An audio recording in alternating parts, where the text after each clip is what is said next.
go ahead and get this pod rolling, and we'll kick it off with the first person who's going to be on the buy list, and that person is CJ Stroud.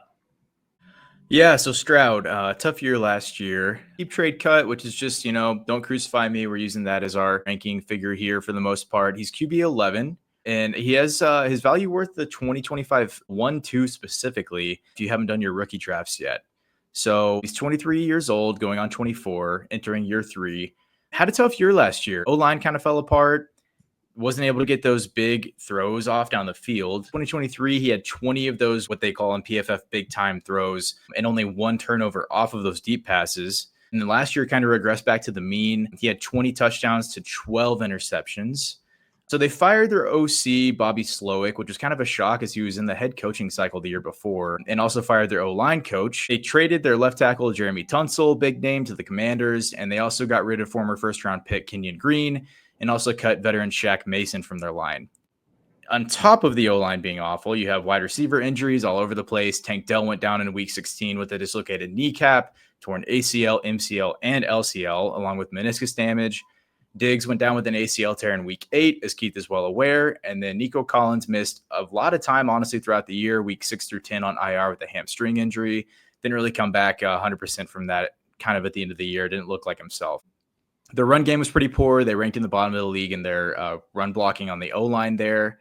But they have some changes this year that have me pretty intrigued in the guy. They brought in Nick Caley, coming from the Rams, as their tight end coach and passing game coordinator for a few years.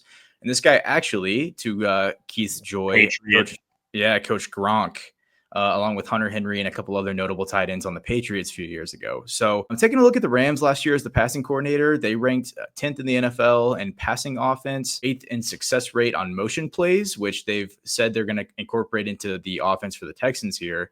And CJ Stroud has also been pretty vocal so far in camp in the offseason, saying that he's going to get more control of the offense, be able to do those pre-snap motions. And he's a big fan of the new OC and just the control that he's going to be given in his offense. The last coordinator, Slowick, used the Shanahan offense that Keith is probably a big thumbs down on. And he was not able to kind of call these audibles and change things at the line of scrimmage that he'll be able to this year. So he's been given a lot more responsibility. I think he's going to take it and run. They drafted Jaden Higgins and Jalen Noel in the 2nd and 3rd rounds, respectively, along with running back Woody Marks in the 4th round. Joe Mixon is getting a year older, but is still pretty effective.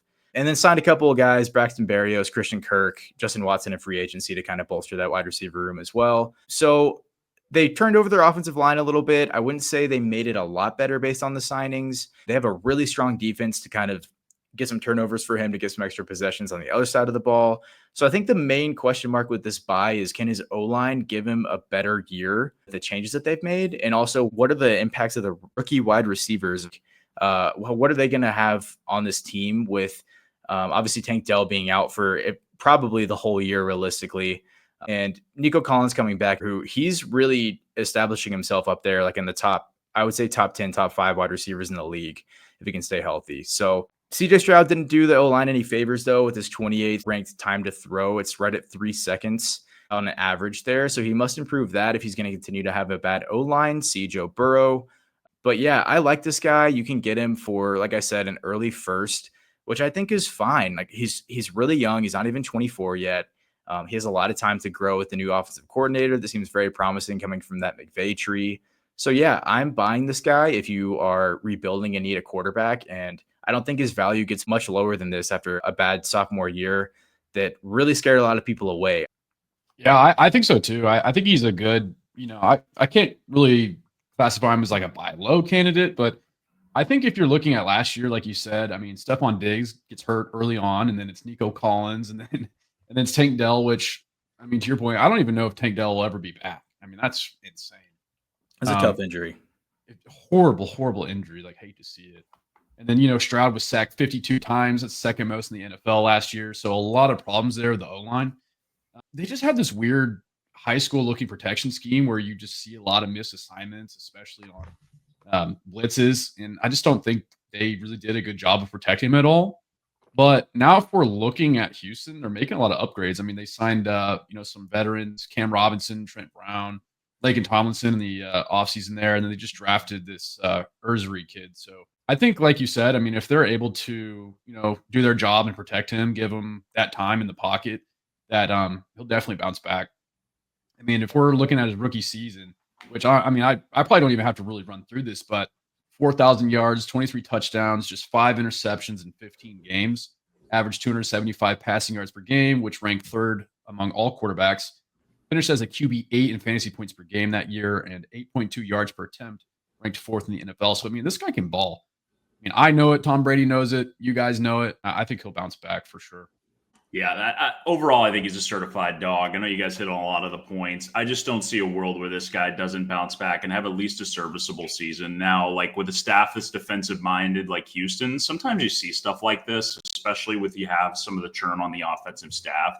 Nick Caley was like one of the best Patriots assistants. That's why I knew his name immediately. Everybody talked about him having, good control of the tight end room. He goes to Sean McVay. Let's be honest, being an assistant for Sean McVay doesn't really do anything because Sean McVay calls the entire offense. So I don't know if it's cool to work under Sean McVay. I don't know how much ownership of the offense he had. Maybe I'm wrong to think about it that way. But I think he's getting an upgraded staff. They've retooled the offensive line a little bit. I think he takes a step forward a little bit this year. I want to walk you guys through an exercise really quick, though. All right. So Brock Purdy, Kyler Murray, Bo Nix, Jordan Love, and Justin Herbert. What do they all have in common? They're all ranked similarly on KTC. Potentially, but they're all older than CJ Stroud. And so the people like Bo Nix, swing and a miss there, Corey. But I think glad you went for it, dude. A lot of people think that Stroud is that guy who's in that 25, 26-year-old time frame in that group with those people. And he's really not. He's more in the Drake May class if you look at him in age. And I think that's what he's got going for him. And I think he'll bounce back, like I said.